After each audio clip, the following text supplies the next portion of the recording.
Subscribe करें और bell दबाएं ताकि कोई खबर रह न जाए।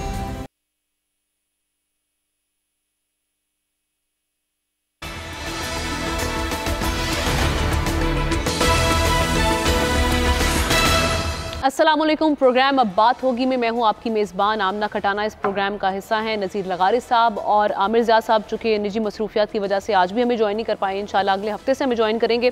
तो जनाब, आज हमारे साथ स्टूडियोज़ में पाकिस्तान मुस्लिम लीग नून सिंध के सदर शाह मोहम्मद शाह साहब ने भी हमें ज्वाइन किया है, क्योंकि अभी हम देख रहे हैं कि जो गहमा गहमी इस वक्त है पाकिस्तान मुस्लिम लीग नून को लेकर, उनके कायद वापस आ रहे हैं मुल्क में और 21 अक्टूबर तक जो हैं वो हमें तैयारियां दिखाई देंगी। आज भी जलसा करी है पाकिस्तान मुस्लिम लीग नून और अब से कुछ देर में गालिबन उनकी जो नायब सदर हैं मरियम नवाज़ वो भी खिताब करेंगी। हमजा शहबाज भी कहा जा रहा है कि वो इस जलसे से खिताब करेंगे। तो जनाब, हम तैयारियां जो देख रहे हैं और ओवरऑल जो सिचुएशन है बयानियों को लेकर इस वक्त बहुत ज़्यादा बहस पाई जा रही है मीडिया में, और ये कहा जा रहा है कि एकदम जो एहतसाब का बयानिया था वो कहा गया कि जी वो एक साइड पे कर दिया। अब अल्लाह ताला के हवाले ये मामला कर दिया है। मियां नवाज शरीफ साहब ने इसहाकदार का ये बयान सामने आया, उसके बाद उन्हीं के कॉलीग जो हैं राना सनाउल्लाह साहब, वो कुछ इस पे शिकायत कुना नज़र आए। उन्होंने कहा कि भाई जिन्होंने इतनी तबाही की, जो कुछ हमारे साथ किया गया, अब हम उनका नाम भी नहीं ले सकते। तो पार्टी में यूँ दिखाई दे रहा है कि जैसे कुछ लोग इस चीज़ पर नाला हैं कि जिन लोगों ने जो समझते हैं मियां नवाज शरीफ साहब को 2017 की जो हुकूमत गिराने में, उनको लगता है कि जिनका साजिशी किरदार था उनका एहतसाब होना चाहिए, जबकि दूसरी साइड ये कह रही है कि जनाब अभी जो दूसरे मसाइल हैं उनको सामने रखकर आगे बढ़ा जाए। तो इसी हवाले से हम बात करेंगे। शाह मोहम्मद शाह साहब, मैं आपको वेलकम कहूँगी शो में। सबसे पहले तो मेरा पहला सवाल ही आपसे ये होगा कि मियां नवाज शरीफ साहब फाइनली ये कंफर्म है कि 21 अक्टूबर को आ जाएंगे? इंशाअल्लाह ताला, अल्लाह ने चाहा तो। शाह साहब, आपसे हम बात करते हैं। अभी आपके कुछ माइक का इशू आ रहा है, मैं लगारी साहब की जाने बढ़ूंगी। लगारी साहब, अभी जो जिस तरह से मामलात हम देख रहे हैं, गहमा गहमी शुरू हो चुकी हुई है। बज़ाहिर तो ये लग रहा है तैयारियों से कि जैसे मुस्लिम लीग नून एक माहौल तैयार कर रही है, आज जलसा भी है और चार्ज किया जा रहा है, अवाम को निकाला जा रहा है ताकि मियाँ साहब जब आएँ तो वो जो इन्होंने एक टारगेट सेट किया है 10 मिलियन लोगों का कि जी इकट्ठे किए जाएंगे मीनार पाकिस्तान में, तो आप समझ रहे हैं कि हाँ जी, एक तो मियाँ साहब वापस आ रहे हैं और जब आएंगे तो भरपूर इस्तकबाल करने जा रही है पाकिस्तान की अवाम इन हालातों में, जब हमने 16 माह की कारकर्दगी भी देख ली है। मेरा ख्याल है कि ये बात ठीक है कि वो जब आ रहे हैं, जब डेट दे दिए तो वो आ रहे हैं। सही। और उनके आने में अब कोई शक व शुबा बाकी नहीं रहा है।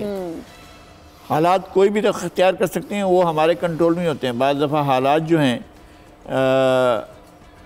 ऐसी बातें, ऐसे वाक़यात, ऐसा अचानक कोई चीज़ हो सकती है तो उसका कुछ नहीं कह सकते, ना हम कह सकते हैं ना कोई और कह सकता है। वाक़यात को कंट्रोल करने वाले जो एलिमेंट्स भी होते हैं, अगर वो कोई चीज़ कर रहे हों तो हमें उसका अंदाज़ा नहीं है। लेकिन पाकिस्तान में इलेक्शन हो रहे हैं।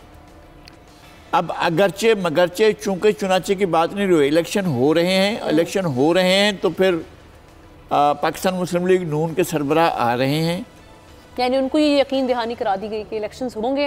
मैं ये कहता हूँ कि यकीन दहानी किसी को कराने की ज़रूरत नहीं है, ये इलेक्शन होने हैं ना। ठीक है। इतनी ही ताख़ीर हो सकती है जितनी ताख़ीर कर दी गई है या जितनी ताख़ीर हो गई है। इससे ज़्यादा ना तो आइन खामोश रहेगा ना हालात खामोश रहेंगे। हमें इलेक्शन की तरफ जाना ही जाना होगा, अगरचे मगरचे की कोई ज़रूरत ही नहीं है और उसका कोई मौका भी नहीं है। इलेक्शन होने हैं, इलेक्शन होने हैं तो वो आएंगे तो ज़ाहिर उनका इस्तकबाल होगा। ठीक। हम इस वक्त अंदाज़ा नहीं लगाते हैं कि जनाब इतना बड़ा होगा, इतना बड़ा नहीं होगा, लेकिन एक बड़ी पार्टी वहाँ मौजूद है और उस पार्टी का लाहौर बेस भी है, तो वो वहाँ पर लोग जमा कर लेंगे। और ज़ाहिर है जैसे शाह साहब कह रहे हैं कि ये दूसरे यहाँ सिंध से भी लोग जाएंगे, दूसरे सूबों से भी लोग जाएंगे, हो सकता है कि सब कुछ शो एक अच्छा शो बन जाए, लेकिन हमें उस पर कोई शुबा नहीं है। वो आ रहे हैं और उनका इस्तकबाल भी होगा। अब रह गया बयानी की बात, तो बयानी में भी बाज़ दफ़ा माहौल बनाने के लिए मुख्तलिफ़ चीज़ें की जाती हैं। कभी एक फिलर छोड़ दिया जाता है, फिर उसको वापस लेकर दूसरा फिलर छोड़ जाता है, फिर तीसरा, फिर चौथा, फिर लोगों को इसमें लगा दिया जाता है कि ओहो देखो अब ये हो रहा है, अब ये हो रहा है, अब ये हो रहा है, चलो भाई ठीक है, अब हो रहा है तो आ रहे हैं तो खेल रहे हैं तो अब बस आ गए। तो ये ये भी एक आपका एक तरीक़ाकार है। अब इस तरीक़ाकार को अख्तियार किया गया है। PMLN ने ये भी एक उस्तादी थी कि जनाब हम एहसाब करेंगे। सही। और अब जो कह रहे हैं वो भी एक उनका एक बयानिया है कि नहीं जी वो तो हमने अल्लाह पर छोड़ दिया है। और कुछ लोग ये भी एक है कि जनाब नहीं वो हम नाम भी नहीं ले सकते। तो इसका मतलब है शाह साहब ये एक मुनकसिम राय पाई जाती है पार्टी के अंदर भी। कुछ लोग ये चाह रहे हैं कि जो उनका बयानिया है एहतसाब वाला उस पर वो डटे रहे मियाँ साहब, लेकिन दूसरी जानिब मियाँ साहब खुद सामने नहीं आए, उन्होंने आके खुद ये बात नहीं की। इसहाक डार साहब सामने आए और उन्होंने कहा कि मियाँ साहब ने ये मामला अल्लाह पे छोड़ दिया है। तो ये क्या दबाव उन पर डाला गया, उनको खामोश करा दिया गया है, या मियाँ साहब वाकई अपना मामला अल्लाह पर छोड़कर मियाँ साहब ने तो हम मियाँ साहब का तो अल्लाह पर है, बस सारी कायनात का सबका मालिक रब है। मैं अर्ज़ करूँ कि मियाँ नवाज शरीफ का बयान क्या है। मियाँ नवाज शरीफ का बयान ये कि पार्लियामेंट की बालादस्ती। मियाँ नवाज शरीफ का बयान ये है कि पाकिस्तान दस्तूर की तहत चले। मियाँ नवाज शरीफ का बयान ये है हर एक अपने अपने डोमेन में रहे, अदलिया आज़ाद हो, जुडिशरी फ्री हो और पार्लियामेंट अपने तौर कानून साजी करे और जो एग्जीक्यूटिव के पावर्स अपने होने चाहिए। यानी पाकिस्तान इसलिए चले, पाकिस्तान रियासत के 3 पिलर है, एक है अदलिया, एक है इंतज़ामिया, एक है मुकन्नना। मुकन्नना अदलिया इंतज़ामिया को मुश्तरका तौर पर मिल के चलना है। अभी हमारे जो इंतज़ामिया उसमें अस्करी क़ुव्वत भी है, वो ज़ाहिर तारीख़ी हकीकत है कि पाकिस्तान की मुहाफ़िज़ हमारी फ़ौज है। मियाँ नवाज शरीफ का बयान क्या है? मियाँ नवाज शरीफ का बयान ये है कि पाकिस्तान के अंदर जिनको हक़ है पॉलिटिक्स करे, पॉलिटिशियन का काम है सरहदों के संभाल और मुल्क की दिफा करने का उनका हक़ है, वो करें। अदालती निज़ाम में अदालत का हक़ हो तो पाकिस्तान फलेगा फूलेगा, पाकिस्तान को इक़्तिसादी बहरान होगा, क्योंकि ये जो हालात हुए हैं ये इसी वजह से हुए। इंशाअल्लाह तो नवाज शरीफ साहब आएंगे। तो उन्होंने यही तो बात पहले की थी कि 2017 में हमारी हुकूमत गिराई गई, साजिश की गई, जिन लोगों का जो किरदार था उनको सज़ाएँ दी जाएंगी, उनका एहतसाब होगा, उनको कानून के कटहरे में लाया जाएगा। फिर उसके बाद वो अब कह रहे हैं कि जी ये मामला हम अल्लाह पर छोड़ते हैं। मियाँ साहब ने, अगर उनको लग रहा है कि ये इनकी लाइन थी, जो आपने जिस तरह से कहा कि मियाँ साहब ये समझते हैं कि कानून की बालादस्ती, पार्लियामान की बालादस्ती होनी चाहिए और सबको अपने अपने हदूद व क़यूद में रहते हुए काम करने चाहिए, तो फिर वो इस बयानी से फिर एकदम से कैसे बैक फुट पे चले गए? पीछे नहीं चलेंगे। मियाँ साहब कहते भी है पाकिस्तान को चलाने के लिए यही चीज़ जो मियाँ नवाज शरीफ कह रहे हैं, हम किसी से इंतकाम नहीं लेंगे। ये बात पता है, मियाँ नवाज शरीफ मुंतकिब किस्म का आदमी नहीं है। मियाँ नवाज शरीफ ने आपने देखा जब 2017 में उसके साथ हुआ कितनी पेशियाँ उसने भुगती, रोज़ाना अदालत में कटहरे पे खड़ा होता था। यानी वो पहला आदमी है जो मैंने अपने मिसाल दिया उसको एक मरतबा। मियाँ नवाज शरीफ जब लंदन में थे उसकी अहलिया बीमार थी, अहलिया बीमार, मरियम की वालदा बीमार। जब वो वापस आए अपनी बेटी को हाथ में पकड़ के सीधा आ गए और जेल में चले गए। ये होता है क्योंकि उसको पाकिस्तान के कानून का एहतराम है। 4 हफ्तों की वो लेकर भी गए ना, उसके बाद वापस भी नहीं आए ना। मैं आ रहा हूँ वापस। अभी क्या अभी वापस तो आ रहे हैं। मैं कह रहा हूँ एक आदमी बीमार था, हमने नहीं कहा। डॉक्टर राशिदा जो है वो वज़ीर हेल्थ है थी उस वक्त इमरान खान की, उनकी अपनी रिपोर्ट थी कि बिल्कुल उसके जो मसाला तो वो संगीन था, जो प्लेट्स जो गिर रही थी उस पर हमारा कोई नवाज शरीफ को भाग के नहीं, उड़ के नहीं गया, जेल तोड़ के नहीं, जेल को तोड़ के नहीं गया। मियाँ नवाज शरीफ ने कानूनी तरीक़े से किया है। इसलिए ख़ुद इमरान खान वज़ीर आज़म था, उसकी अस्पताल जो है, जो उसकी अपनी अस्पताल है शौकत खानम, उनके डॉक्टरों का ये कहना कि जी वो उनकी ज़िंदगी खतरे में। तो मैं कहता हूँ मियाँ साहब, जब हमने पहले भी कहा था नवाज शरीफ की जब भी हेल्थ ठीक होगा तो इंशाल्लाह वो आएंगे। तो अभी इंशाल्लाह ताला जो 21 अक्टूबर को वो पहुँचेंगे, लेकिन ये बात साफ़ है हम किसी से इंतकाम नहीं लेंगे। ठीक है। तो लगारी साहब, आप समझते हैं कि ये जिस तरह से अभी शाह साहब भी कह रहे हैं कि मियाँ साहब की अगर हिस्ट्री देखी जाए, इंतकाम लेना नहीं, एक तो मुझे पता है कि एक से जरूर लेंगे, वो जरदारी साहब जरूर उनके दौर में जेल में जाएंगे। अच्छा, ये मुझे आप पेशगोई कर रहे हैं आप उनकी वो सारे पुरानी दोस्ती है, आसिफ अली जरदारी की पुरानी दोस्ती है। मियाँ साहब के दौर में वो जेल में रहते हैं। अब देखते हैं कि मियाँ साहब आते हैं तो क्या आते हैं, वो जेल में जाते हैं या घर में। वो तो कह रहे हैं कि मियाँ साहब तो कोई इंतकामी सियासत तो वो बिल्कुल दफन करके, वो तो बिल्कुल इंतकामी सियासत नहीं करेंगे आके। अच्छा, लेकिन लगारी साहब, अभी जिस तरह से आप बात कर रहे थे, मैं वही कह रही थी कि जो अभी उन्होंने एक दफ़ा फिर कह दिया है जी अल्लाह के हवाले कर दिए मामला, लेकिन आप समझते हैं मियाँ नवाज शरीफ साहब की अगर पूरी एक सियासी हिस्ट्री देखी जाए, चूँकि आप बहुत अच्छे से वाकिफ़ हैं, तो ये दोबारा आके ऐसा हो सकता है कि वो स्टेज पे आके फिर उनका एहतसाब का बयानिया देखिए, एक बात तय है, जो बात शाह साहब ने की, मैं कम अज़ कम उस बात को दोहरा देता हूँ, और उस बात को पाकिस्तान के अवाम भी ये चाहते हैं कि दायरा कार मुतय्यन है। आइन जो है वो आपके पास एक डॉक्यूमेंट है, supreme law of the land है। हम अदलिया आज़ाद चाहते हैं मगर आइन के दायरा कार में। जी हाँ। हम एक सोवरेन पार्लियामेंट चाहते हैं मगर आइन के दायरा कार में। हम एक एग्जीक्यूटिव चाहते हैं मगर वो आइन के दायरा कार में। ऐसा नहीं है कि कोई भी इदारा आइन को फलांगे और एक दूसरे के हदूद में चला जाए, ऐसा वो चाहते हैं कि ऐसा ना हो, और हम भी चाहते हैं ऐसा ना हो। ये बयानिया है उनका कि जनाब तमाम इदारे अपने अपने दायरा कार में रहें, और अपने अपने दायरा कार में रहते हुए किसी दूसरे के दायरा कार में जाकर ये मुदाखलत नहीं होनी चाहिए। जिस तरह से मियाँ नवाज शरीफ को या उससे पहले यूसुफ रज़ा गिलानी साहब को हटाया गया, जो तरीक़ाकार जी, वो तरीक़ाकार 58(2)B का मतवादल के तौर पर इस्तेमाल किया गया, क्योंकि वो ख़त्म हो चुका था। अब उनको वज़ीर आज़म हटाना था, हटाने का तरीका ये निकाला गया, अदलिया के ज़रिए निकलवा दो भाई। वो यूसुफ रज़ा गिलानी से कहा गया कि आप ख़त लिखें, और अदलिया ने कहा कि आप ख़त लिखें। अपने वज़ीर आज़म को अदलिया ये डोमेन में आ रही है ना, क्या आप जो है ख़त लिखें, और ख़त लिखें, आप कहें कि हमारे प्रेसिडेंट के ख़िलाफ़ किसी दूसरे मुल्क में मुकदमा चलाया जाए, जिस मुल्क के अंदर आप अपने प्रेसिडेंट के ख़िलाफ़ मुकदमा नहीं चला सकते। जब प्रेसिडेंट इन ऑफिस हो तो उसके ख़िलाफ़ कोई मुकदमा चलाया नहीं जा सकता किसी कोर्ट ऑफ लॉ में। सुप्रीम कोर्ट में भी वो पेश होने के मजाज नहीं है, या उनको बुलाया नहीं जा सकता है। सही, आज खुद कोई भी चला जाए दूसरी बात है, लेकिन बुलाया नहीं जा सकता। लेकिन वही सुप्रीम कोर्ट कह रही नहीं खत लिखो कि हमारे प्रेसिडेंट पर मुकदमा चलाया जाए। प्रेसिडेंट वो बैठे हुए हैं, प्रेसिडेंट हाउस में बैठे हुए हैं, तो ये, और फिर ना लिखने पर उन पर कंटेम्प्ट लगाई गई। ये दूसरा बड़ा वार था। सही। फिर उनको नाअहल करार दे दिया गया, ये एक और वार था।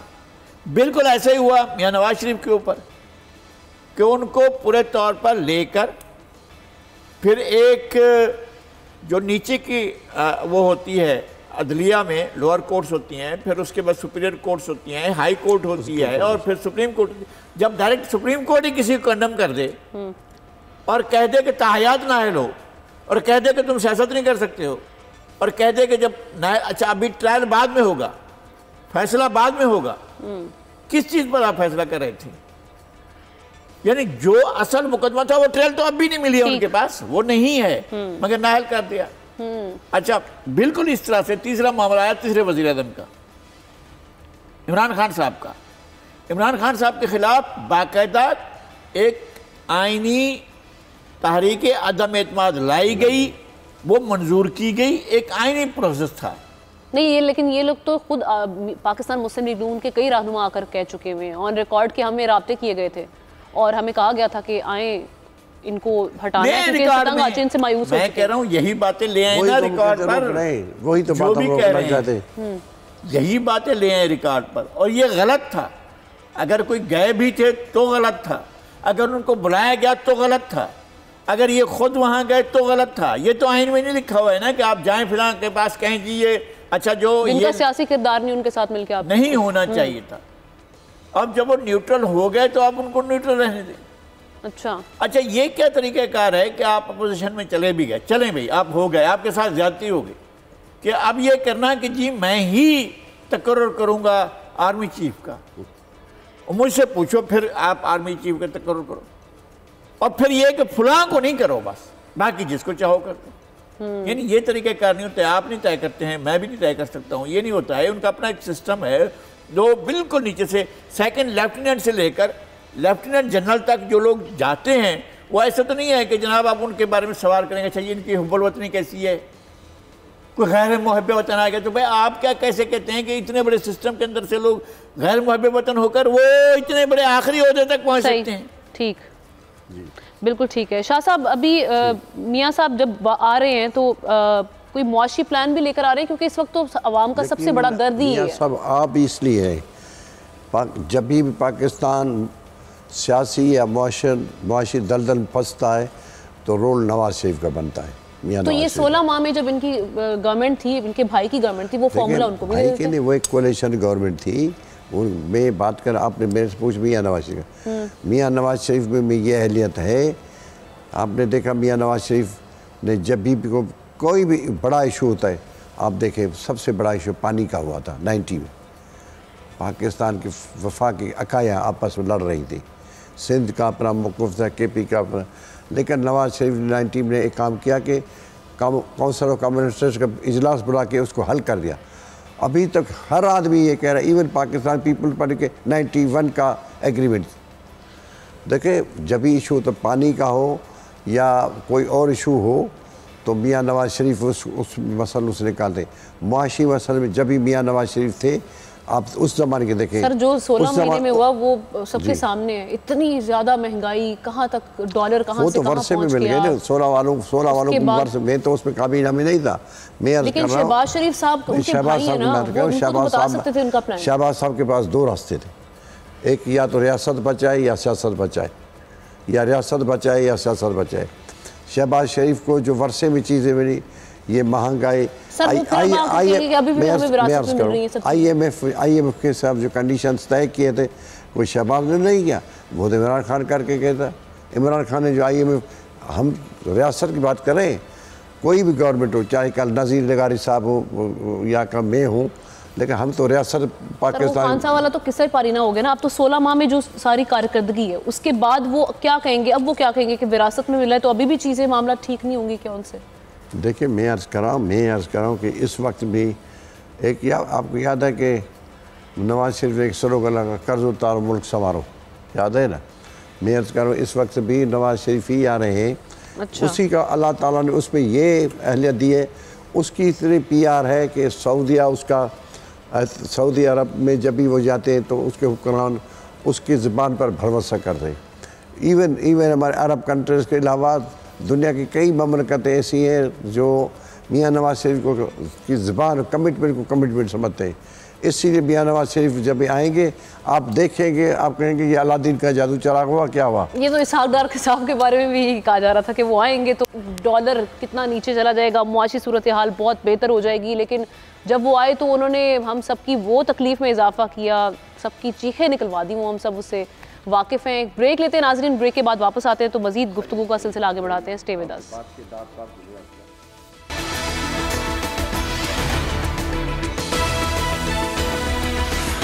वेलकम बैक वंस अगेन नाजरीन। जिस तरह से ब्रेक पर जाने से पहले मुस्लिम लीग नून से ताल्लुक़ रखते हैं, सिंध के सदर हैं शाह मोहम्मद शाह साहब, वो हमारे साथ मौजूद हैं। लगारी साहब इस प्रोग्राम का हिस्सा हैं और अभी हमें पाकिस्तान पीपल्स पार्टी के रहनुमा कमर ज़मान कायरा साहब, सीनियर रहनुमा, इन्होंने हमें ज्वाइन कर लिया। सर बहुत शुक्रिया वक्त देने के लिए प्रोग्राम के लिए। सर जिस तरह से आज हम देख रहे हैं बड़ी गहमा गहमी, आज ऐसे लग रहा है कि वाकई इंतखाबात करीब आ चुके हुए हैं। पाकिस्तान मुस्लिम लीग नून भी जलसा कर रही है, यहाँ पर हम देख रहे हैं MQM भी जलसा कर रही है। पीपल्स पार्टी में कुछ अभी हमें इंतखाबात को लेकर उस तरह से गहमा गहमी नहीं दिखाई दे रही, क्या तैयारियां की जा रही हैं? पहली गुजारिश तो यह है कि सबसे पहले पीपल्स पार्टी ने ही जलसे शुरू किए। बिलावल साहब ने कराची से निकल के और सिंध का पूरा एक्सप्लोर करते हुए वो पंजाब में दाखिल हुए थे। अब कुछ दिनों के लिए हम अपने सदर जनाब आसिफ अली जरदारी साहब को कुछ हमारे गिले शिकवे, कुछ हमारे तहफ़्फ़ुज़ात थे पार्टी के, जिनके हवाले से उनको कहा गया, उन्होंने उनके जिम्मा लगा कि वो डायलॉग के जरिए मामला फहमी करें, तो उसके इंतजार में थे। अब हमारा मेरे ख्याल है अगले 2-4 दिन में मीटिंग होगी। अच्छा, उसके साथ ही कायरा साहब मुज़ाकरात किन से हो रहे थे? मैं सर उस पर छोटी सी गुजारिश कर लूँ, करता हूँ। तो मुस्लिम लीग तो क्योंकि मियाँ नवाज शरीफ साहब तशरीफ ला रहे हैं, उनके हवाले से अपने प्रेपरेटरी जलसे कर रही है, साथ सियासी जलसे, वो सियासी जलसे ही है, हम भी कर रहे हैं। और हमारी भी अब जब कैंपेन जल्दी शुरू हो जाएगी, हम तो इलेक्शन कमीशन से इसीलिए कह रहे हैं कि आप शेड्यूल भी दे दें ताकि जल्द इलेक्टोरल प्रोसेस शुरू हो जाए। जहाँ तक तल्लक आपके सवाल का है कि डायलॉग किससे हो रही है, तो डायलॉग जिन से हमारे गिले शिकवे थे और हैं, वो इलेक्शन कमीशन है, वो हुकूमत वक्त है, वो हमारे इत्तेहादी हैं, जो भी हैं, तो उनके बारे में अब मैं उसकी तफसील इसलिए बयान नहीं कर सकता कि क्योंकि हमने सदर साहब को ये कहा हुआ है, इख्तियार दिया हुआ है जमात ने, और जब तक वो हमें कोई फाइनल अपनी राय नहीं देते उस वक्त तक इस पे जमाबंदी जो है वो जरूरी। अच्छा सर, ये एक और चीज़ ज़रा क्लियर कर दीजिएगा। जरदारी साहब 2 हफ्ते लाहौर में रहे हैं, कह रहे हैं जी मुलाकातें हुई, इनकी इलेक्शन के हवाले से भी कुछ उन्होंने मुख्तलिफ लोगों से मुलाकातें की, ये क्या मसरूफियात उनकी रही वहाँ पर, और एजेंडा क्या रहा इलेक्शन के अलावा? सियासतदानों की मीटिंगें सियासी हवालों से ही होती हैं। मुल्क के हालात कैसे हैं, कैसे आगे बढ़ना है, क्या होना चाहिए, और अगर किसी जगह पे कोई तहफ़्फ़ुज़ है तो उसी हवाले से बातें हुई होंगी। मुझे तफसील का पता नहीं है कि मैं उनके साथ नहीं था, लेकिन करीने क़यास यही है ना कि मौजूदा हालात के बारे में उनकी गुफ्तगू हुई होगी। पाकिस्तान पीपल्स पार्टी अपने मंशूर को दोबारा मुरतब किया है और दोबारा नया मंशूर दे रही है, इलेक्शन का इंतखाबी मंशूर। उसके ख़ास पॉइंट्स क्या होंगे, कौन से नुकात पर इलेक्शन लड़ा जाएगा? सर, पहली गुजारिश तो यह है कि पीपल्स पार्टी का जो मैनिफेस्टो है बुनियादी, वो है कि वे पीजेंट्स की, वर्कर्स की, इस मुल्क के महरूम तबकात की, गरीब लोगों की नुमाइंदा जमात है। इसका मतलब ये नहीं है कि हम ताजरों के, हम सनतकारों के नुमाइंदे नहीं हैं, सबके हैं, लेकिन प्राइमरी जिम्मेदारी हमारी यही है कि डिस्पैरिटीज इस मुल्क के अंदर जो है, इस्तेहसाल जो है, उसके खिलाफ आवाज उठाएं। पीपल्स पार्टी के असूल लार्जली इसी पे खड़े होते हैं। अब भी हमारा ख्याल यही है कि इस मुल्क में अक्सर कहा जाता है ना लगारी साहब कि जी मईशत को नंबर 1 होना चाहिए, प्रायोरिटी नंबर 1। तो मईशत नंबर 1 अगर बन भी जाए, मईशत के लिए आप एक्सपर्ट के आरा से कोई बड़े फैसले कर भी ले, कोई बड़े आला, तो इसके बावजूद वो इम्प्लीमेंट कैसे होंगे? वो फैसले कहीं इम्प्लीमेंट होंगे तो आपकी मईशत बेहतर होगी। लिहाजा उसको इम्प्लीमेंटेशन को देख के आपने फैसले करने हैं, वो आपकी गवर्नेंस के जरिए। और गवर्नेंस कैसे ठीक होगी? वो आपके इलेक्टोरल प्रोसेस से ठीक होगी। वो आप, तो इसको ठीक करने की जरूरत है। ये ठीक होगी तो मईशत भी ठीक होगी। ये पीपल्स पार्टी का लार्जर व्यू है। यकीनन आम आदमी का, इस मुल्क के किसान का, इसकी प्रोडक्शन बढ़ाने का, इस मुल्क में मजदूरों का, सरकारी मुलाजमीन का, सबको तहफ़्फ़ुज़ात देने हैं। इस मुल्क में औरतों को, इस मुल्क की और फाल शहरी बनाना है। यही दुनिया में कामयाबी की दलील है। यही पीपल्स पार्टी के जो हमारा इलेक्टोरल मैनिफेस्टो आएगा या मंशूर आएगा, यही उसका हिस्सा होगा। अच्छा सर, जहाँ पे इलेक्शन की बात हो रही है तो वहाँ पे जो अभी ये जो इब्तदाई हल्का बंदियों की फहरिस्त आई है, अब फाफिन एक इदारा है, उनकी जानिब से ये कहा गया कि ये गैर मुनसिफाना हल्का बंदियाँ की गई हैं। आप इससे अग्री हैं? मैंने जी कुछ चीजें देखी हैं। अभी हमारी जमात की इसके ऊपर मीटिंग होगी और मेरा ख्याल है 3-4 तारीख को ये मीटिंग होगी और उसके बाद हम बता सकेंगे। फिर इलेक्शन कमीशन से भी एक मीटिंग करेंगे, तभी हम आपको बता सकेंगे कि हमारे उसके ऊपर तहफ़्फ़ुज़ात क्या। कोई पाकिस्तान पीपल्स पार्टी एतराज़ात दाखिल करने जा रही है इन इंतखाबी हल्का बंदियों के बारे में? लगारी साहब, अभी तक तो क्योंकि परसों से ये आई है फहरिस्त, तो हमारे दोस्तों साथियों ने जो लिस्टें देखी है वो तो अपने हलकों के हवाले से ही देखी है ना, उससे जायद तो नहीं है अपने हलकों से या अपने जिलों से। लेकिन इसके ऊपर अमूमी तजिया करने या तनकीद करने या इस पर एतराज फाइल करने या बात करने के लिए बेहतर तरीका यह है कि मैं उस मीटिंग के अंदर हम कंप्रिहेंसिव डिबेट कर लें, सामने चीजें आ जाए, फिर आपके साथ।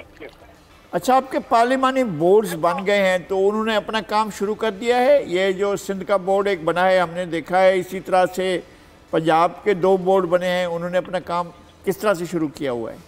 सर, पंजाब का जो भी बोर्ड बनते हैं लगारी साहब, आप तो तजर्बाकार हमारे सीनियर टीम साथियों में से हैं कि ये बोर्ड जो है अल्टीमेटली काम करेंगे जब पार्टियां जो हैं वो टिकट्स की दरखास्तें मांग रही हैं और मांग ली गई हैं, अब काफी सारी आ गई होंगी, तो उसको सामने रख के उसी की रोशनी में ये हर हल्के के टिकट अवार्ड करने की जो पॉलिसी है और उसके बाद कोई जो इलेक्टोरल या इलेक्शन कैंपेन की, ये उसके बारे में तय करेंगे। लेकिन इसका आगाज सही इंटरव्यू से होगा कि क्या।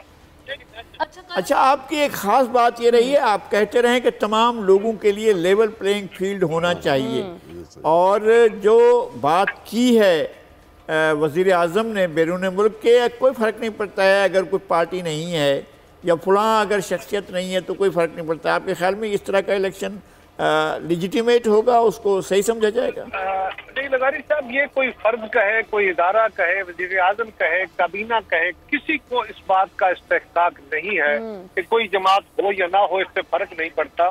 वज़ीर आज़म साहब ने जो बात कही है वो इस तनाजुर में नहीं थी।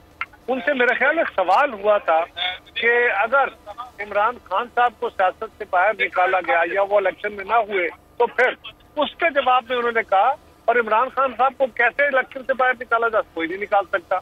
उनके खिलाफ कोई केसेस है, अगर कोई अदालती फैसला उनके रास्ते में रुकावट बनता है तो वो और बात है। उनकी जमात के खिलाफ अगर कोई, उनके जो बाकी के साथी हैं उनके खिलाफ जो केसेस हैं उनमें कोई अदालती फैसला आ जाए तो उनको कोई मसला बने तो बने।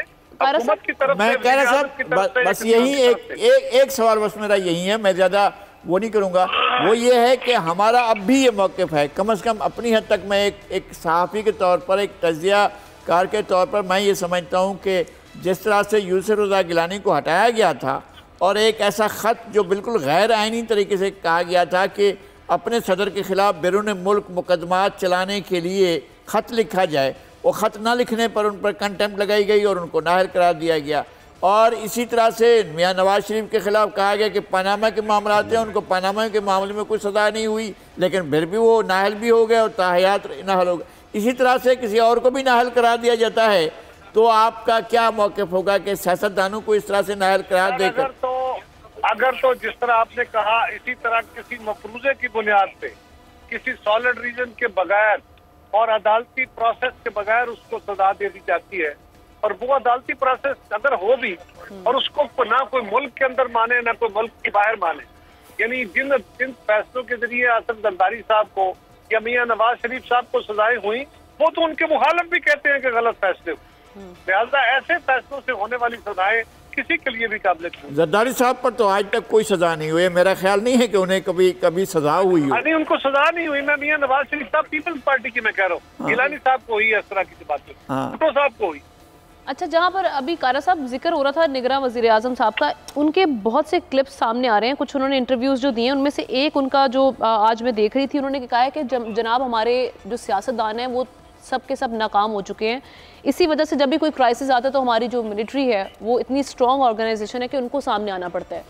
तो ये बड़ा मुतनाज़िर सा उनका एक बयान सामने आ रहा है जो कि हम देख रहे हैं कि काफ़ी निगरां वज़ीर आज़म अनवारुल हक काकड़ साहब ने एक जो गैर मुल्की टीवी है उसको इंटरव्यू में उन्होंने कहा कि मेरा ख्याल है वज़ीर आज़म साहब को मेरा मशवरा होगा, वो भले आदमी है, मेरा मशवरा होगा कि वो अपने जो दायरा इख्तियार है या उनकी जो जिम्मेदारी है उसी तक अगर वो रहेंगे तो उनके लिए आसानियां होंगी। वो इस मुल्क के ऊपर इस तरह के मुबाहिसे करेंगे तो वो अपने आप को मुतनाज़ा बनाएंगे, तो बेहतर है वो ना करें। बिल्कुल बिल्कुल ठीक आपने, थैंक यू बहुत शुक्रिया। कारा साहब मौजूद थे और जो ताज़ा तरीन अभी हम सूरत हाल देख रहे हैं इलेक्शंस को लेकर और जो इस वक्त बयानात का भी सिलसिला जारी है उस पर वो अपना तबसरा दे रहे थे।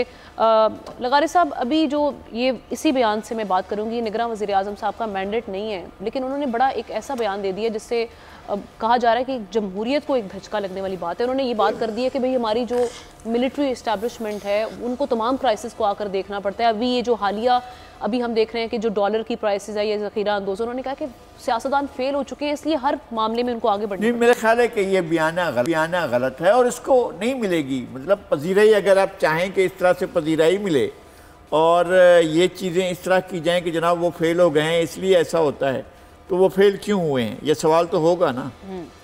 मैं समझता हूँ कि तमाम इदारों को अपने अपने दायरा में रहना है और पाकिस्तान आप चला लें जिस तरह से ताकत के ज़रिए चलाना चाहते हैं, मैनिपुलेट करके चलाना चाहते हैं, इंजीनियर करके चलाना चाहते हैं, चीज़ों को किसी तरह से भी मोड़ के चलाना चाहते हैं, चला कर देख लें और चला कर देख लें। लेकिन पाकिस्तान चल तो नहीं रहा है और पिछले 70 साल से हम आगे की तरफ तो नहीं गए हैं, हमारी तो हर चीज़ें माकूस हो रही हैं, पीछे की तरफ मुड़ रही हैं, हम खुद पीछे की तरफ जा रहे हैं, तो ये तो ठीक नहीं है। पाकिस्तान ने कौन से दौर में तरक्की की है? क्या फिर अगर यही तरीका मयार है तो फिर बताते हैं कि क्या हुआ था पहले मार्शल्ला में, क्या हुआ? सर पाकिस्तान के 3 दरिया बेचे गए, फिर उसके बाद के मार्शल्ला में क्या हुआ? पाकिस्तान 2 लाख तो हो गया, फिर उसके बाद के मार्शल्ला में क्या हुआ कि साथ चीन पर दुश्मन बैठा हुआ है, सर क्रीक पर अभी तक मसला है और उसके बाद क्या और चीज़ें क्या मतलब? और फिर जो हम अभी तक जंग में फंसे हुए हैं, जिसको वार एंड टेरर कह रहे हैं, उसमें अभी तक फंसे हुए हैं, जिसमें हमें एक और फौजी जनरल फंसा करके जनाब परवेज़ मुशर्रफ साहब, तो हम इन चीज़ों में फंसे हुए हैं ना। हमें इस तरह से अगर वो जनाब वज़ीर आज़म एक समझ बूझ वाले, और हमें बड़ी खुशी हुई थी जब उनका नाम का ऐलान किया था, उन्हें ऐसी चीज़ें नहीं कहनी चाहिए। अब वो ना सिर्फ ये कि उस कॉन्स्टिट्यूंसी को कमज़ोर करते हैं, ख़ुद अपने इदारे को जिसकी वो बात कर रहे हैं जी, उनको आना पड़ता है मजबूरन। ऐसा होता है मजबूरन के क्या मतलब है? आपका तमाम सिस्टम को, तमाम इदारों को आइन के मुताबिक रहना चाहिए, आइन के मुताबिक काम करना चाहिए। बिल्कुल ठीक है। आप जिस तरह से शाह साहब देख रहे हैं अभी मामलात को, लेवल प्लेइंग फील्ड का बड़ा तस्करा बारहा हम सुनते रहते हैं, तो मुस्लिम लीग नून समझती है कि अब लेवल प्लेइंग फील्ड हो चुकी हुई है? क्योंकि पीटीआई के चेयरमैन भी जेल में है, जो उनकी मरकज़ी क़यादत भी जेल में है, सूबाई क़यादत भी काफ़ी ज़्यादा हम देख रहे हैं कि उनमें बड़ी तादाद जो है वो जेल में रूपोश हो चुके हैं। तो अब समझते हैं आप कि अब एक मामला बिल्कुल दुरुस्त समत में चल रहा है, चीज़ें न्यूट्रल हैं। इलेक्शन के बारे में जो बात है बिलावल साहब ने कहा है, लेवल प्लेइंग जो होता है, अर्ज़ ये आपको याद होगा कि 1970 की इंतखाबात हुए जो जनरल यहिया के ज़माने में हुआ था। उस वक्त को लोग तो कहते फ्री एंड फेयर इलेक्शन, लोग यही कहते थे। बिल्कुल लोग ये मैं भी मानता हूँ, लेकिन फ्री एंड फेयर उसमें भी ये था, उसी वक्त में कोई आईडी कार्ड का सिस्टम नहीं था, उसी वक्त कोई आईडी सिस्टम नहीं था, उसी वक्त वोटर लिस्ट में कोई इसी तरह से नहीं थी, कंप्यूटराइज नहीं थी, वो पेंसिल और उसे निकाल के रबड़ से बनाते थे। उस वक्त क्या लेवल प्लेइंग हुई।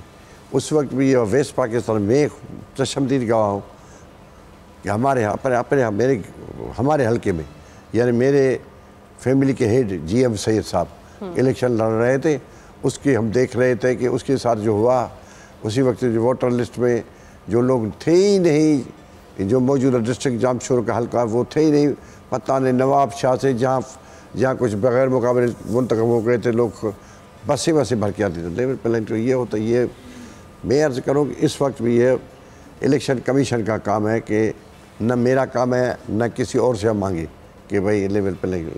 ये नहीं चाहते कि उसको पकड़ के बंद करो, नवाज शरीफ को रोक लो, ना आए इलेक्शन में हिस्सा ना ले। अभी तक लोग कहते हैं कि मियाँ नवाज शरीफ इलेक्शन में हिस्सा लेना चाहिए।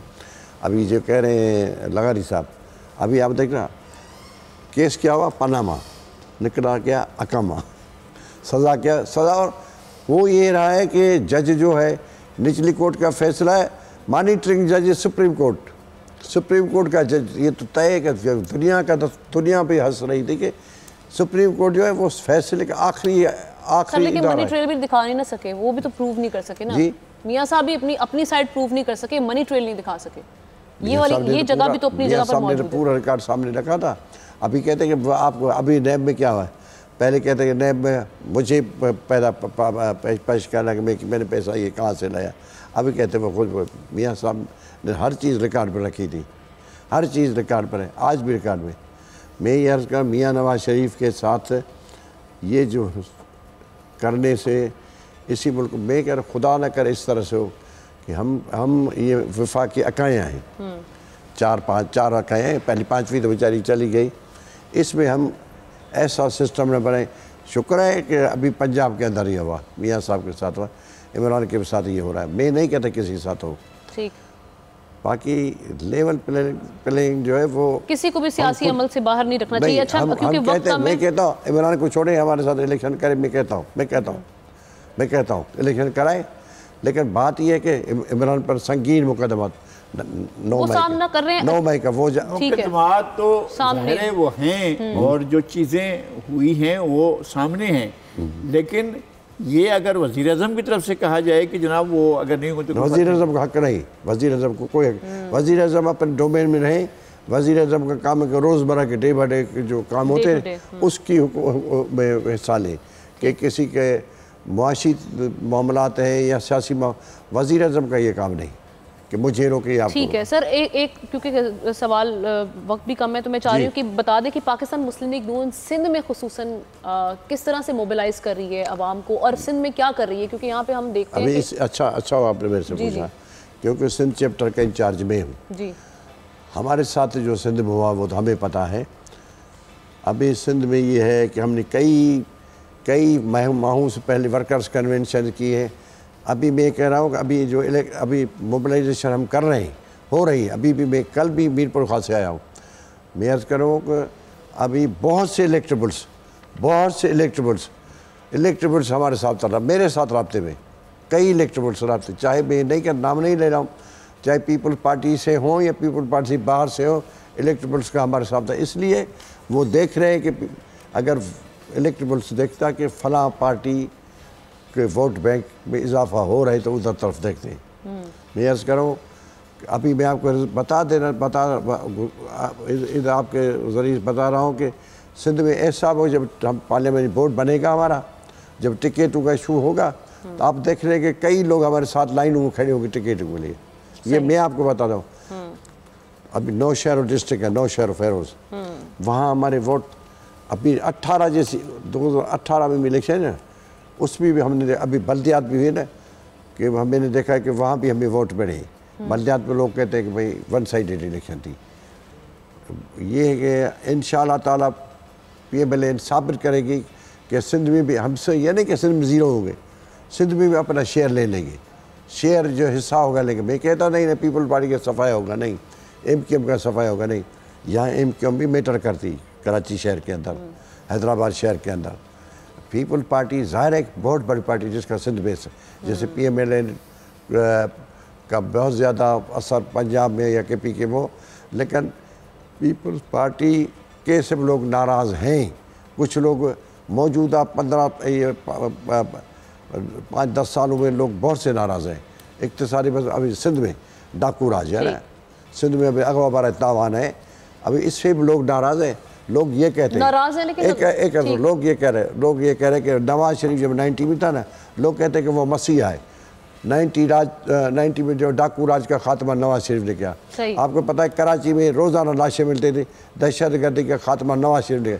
मुस्लिम लीग एन ने को हमेशा जो चीज़ें मिली उसने सॉल्व किया, दहशत गर्दी के खात्मा PMLN। लगारी साहब, तो आप क्या समझते हैं कि यहाँ पर कोई पार्टी जो हम देखते हैं वफाक की बड़ी पार्टीज़ भी रही हैं, पाकिस्तान तहरीक इंसाफ ने तो फिर भी 14 सीटें निकाल ली थी सिंध में, PMLN क्यों नहीं उस तरह से सिंध में अपनी जगह बना सकी? उसकी रीज़न आप क्या समझते हैं? 18 वाले चलो इलेक्शन थी 18 वाले चलो थे, ये बैठे हैं। एक तो ये कि ये कोई इनकी भी एक पार्टी, ये इन पिछले 10 साल से इस पार्टी में है, लेकिन इससे पहले भी मुख्तलिफ पार्टियों में ये रहे हैं। ठीक। और इन्होंने बहुत सी एनर्जी और पार्टियों में भी लगाई है। नेशनल पार्टी एक पाकिस्तान PNP हुआ करती थी, उसमें इन्होंने एनर्जी लगाई। कुछ अर्सा इन्होंने पीपल्स पार्टी के साथ भी रहे। और उसके अलावा असल बानी तो ये थे, GA सिंध की जो पूरी तहरीक थी उसके ये मरकज़ी हीरो हुआ करते थे। और मैं जो आपको ऑफ द रिकॉर्ड कह रहा था, मैं ऑन द रिकॉर्ड कहता हूँ कि एक पूरे का पूरा डिकेड जो था 70s का, ये एक बहुत बड़ा इनकी आवाज़ बहुत ज़्यादा थी और इनकी फॉलोइंग ज़्यादा थी। सही। और जब ये चलते थे रेलवे स्टेशनों पर, लोग इनके इस्तकबाल के लिए इतने आए होते थे कि लगता था कि जनाब कोई वो हो रहा है। इसी कराची के कैंट स्टेशन पर इनके इस्तकबाल के लोगों का हजूम लग जाते थे। तो ये रहा है, लेकिन ये कि ये वो माजी है जो बहुत पहले गुजर चुका है। और अब का आज का हाल जो है वो ये ख़ुद जानते होंगे। इन्होंने इनकी पार्टी में अब कोई इस तरह के लोग नहीं रहे, जाकर जो तो ही छोड़ चुके, और इस तरह के और भी जो लोग थे, गौस अली शाह साहब वो नहीं थे, उनके साथ भी उनका नहीं निभा हो सका। बहुत से और लोगों के साथ के अहम किरदार आप कह रहे हैं। मैं वो हाँ जो रहे हैं वो उनके साथ इस तरह से नहीं रहे। अब हो गया है कि बशीर मेमन आ गए इनकी पार्टी के अंदर, इनके जिले से आए हैं, इनके हमारा गांव एक है, मुझे मालूम है, इसीलिए तो मैं कह रहा हूँ। मियां नवाज शरीफ साहब का इस्तकबाल करने के लिए जो एक कमेटी कायम की गई है, वो उसको सारी क़यादत वो हैं, हमारे दोस्त हैं, हम उनके बारे में और क्या कहें। लेकिन बहरहाल एक कोई सवाब जितना लोग मौजूद हैं, लेकिन ये नहीं है कि ये कहें, दावा करें कि जनाब हम सिंध में कोई बहुत बड़ा मार्जिन ले रहे हैं, नहीं, ऐसी कोई बात नहीं है। और मेरा ये ख्याल है कि इस तरफ संजीदगी से कोशिश ही नहीं की गई। ठीक है। और उनने कोई ओनरशिप लेने की कोशिश नहीं की है। PMLN से ये शिकायत है कि वो उन्होंने सिंध को इग्नोर किया है। पीपल्स पार्टी ने पंजाब को इग्नोर नहीं किया, जाते रहे वो, बराबर जाते रहे। अभी भी वो जुनूबी पंजाब में PMLN की क़यादत ने सिंध को कितनी बार, आप बताएं कि नवाज शरीफ साहब ठट्ठा में आए, बदीन में आए, और कितनी बार जो है वो दादू में गए, कितनी बार वो शिकायत अपनी जगह पर मौजूद है। बिल्कुल सही। आप साहब बहुत शुक्रिया प्रोग्राम में आज वक्त देने के लिए। नाजरीन, इसके साथ ही आज के प्रोग्राम का वक्त खत्म हुआ चाहता है। इंशाल्लाह अगले हफ्ते आपकी खिदमत में हाजिर होंगे। अल्लाह हाफ़िज़।